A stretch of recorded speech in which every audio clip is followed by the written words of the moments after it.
Since Shadowlands started, the brokers have been suspicious to the absolute max, with plenty of various cartels hiding information from each other, hunting each other down, then appearing in Castle Nathria and the other side and all across the Shadowlands. Now in 9.1 there will be a heist where we chase down a broker, and they're also seen within the Maw and Torghast. Seeing that they know the location of the Sepulchre that the Jailer is so desperately searching for, and they're constantly hiding something, could the brokers actually be working for the Jailer this entire time?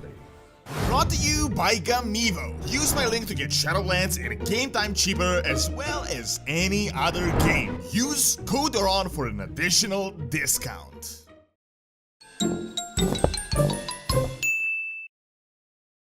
While the brokers are incredibly mysterious, at this point in time we do have some decent information about them that we can create some speculation theories. First and most important thing to note is that the brokers are not a homogeneous race working on a single goal, but instead they're split into various cartels with generally simple names such as Cartel Wei, Cartel Ba, Cartel So, Cartel Zob, etc. And all of them seem to have their own purposes, goals, aims, and really specificities on what actions they do. Blizzard confirmed in 9.1 that the new mega dungeon will be the giant floating city of the brokers named Tazavesh, where we will encounter new brokers that we have never seen before, as well as their various forms. Essentially though, the brokers are like the afterlife goblins, and as you know, quite a few goblins would work for the devil himself if that meant personal gain. The most important thing about the brokers is just how mobile they are, and for me, this is the biggest bit of evidence that they may actually be serving the Jailer. Now, don't get me wrong, I don't think the brokers as an entity, as in all of them, are working for the Jailer, but I think it is highly likely that he employed a few of the cartels to help him break out of his prison. The brokers seem like independent agents, and they can freely move across various Shadowlands realms, and most importantly, not just the Shadowlands realms, but realms in general, and not just of life, but of various other parts of the universe. We have seen the brokers travel to planets where they would abduct dragons, elemental lords, and even powerful demons such as pit lords, and keep in mind, pit lords are some of the strongest demons out there, and they would get all of them to fight in the Maldraxxus arena. While all of this is for sport and profit in general, I can't help to see how potent these powers are and how they can be used for much more serious,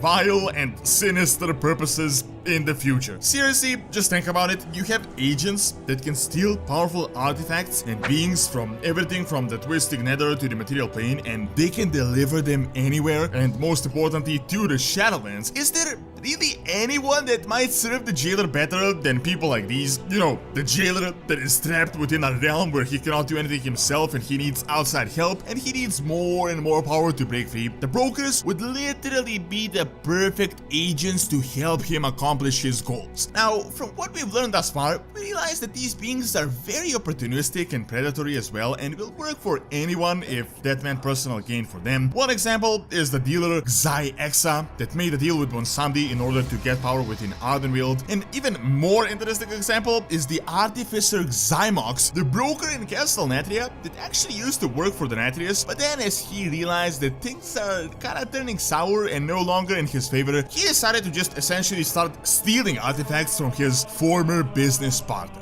Then you have our most friendly, or at least seemingly friendly, broker Venari operating within the Maw and helping us constantly attack the Jailer, chipping away at his power every single weekly reset. What is even more interesting is that her cartel Wei is actually hunting her down, and apparently they say that she betrayed them as they sent her to the Maw, but she says that they are the ones that betrayed her. Two other very important bits of information that make them even more suspicious. In Maldraxxus, we've heard the message of the Primus and how he says that the Jailer must not reach the Sepulchre. Of course, we still don't know what that is exactly, but it seems to be of critical importance, as that sounds like the ultimate destination of the Jailer once he breaks free, or to help him break free. Well, you had brokers talking about the location of the Sepulchre and then just breaking the conversation as they realize that we can hear them. Second, in 9.1, we will be going into their market city, learning more about them and participating in a heist as a part of this new mega dungeon, where we chase a broker that seems to have stolen an artifact that she plans to use, which from the current information seems to be an artifact from Azeroth.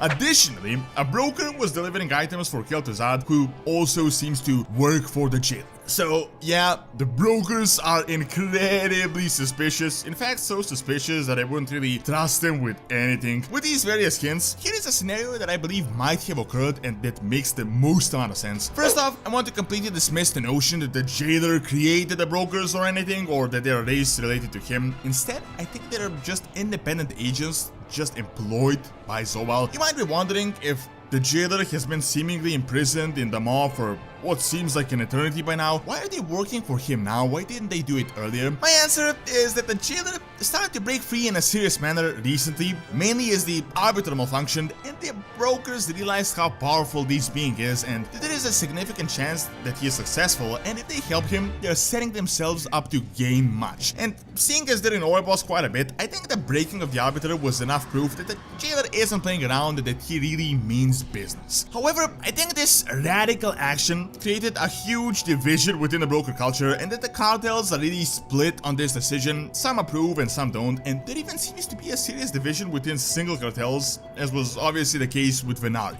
They realize how much they stand to gain if the JAILER empowers them, but I think they also realize how dangerous this could be for the entirety of the universe and their whole existence. Venari might have actually been an agent of the JAILER that defected after she realized what really was going on, and now she's working to undermine his plans and is actually helping us. Obviously, as we venture into Tazawesh in 9.1, we will learn more about this and this plot will unravel, but I gotta say it makes perfect sense. Agents that can travel to various planets, that can steal powerful artifacts and deliver them anywhere, seem like one of the most key assets of the JAILER, and are also quite informed on what the JAILER plans to accomplish, as is evident with their knowledge of the Sepulchre. I gotta say, I would really be surprised if by the end of Shadowlands we don't learn that some brokers are in fact the agents of the JAILER.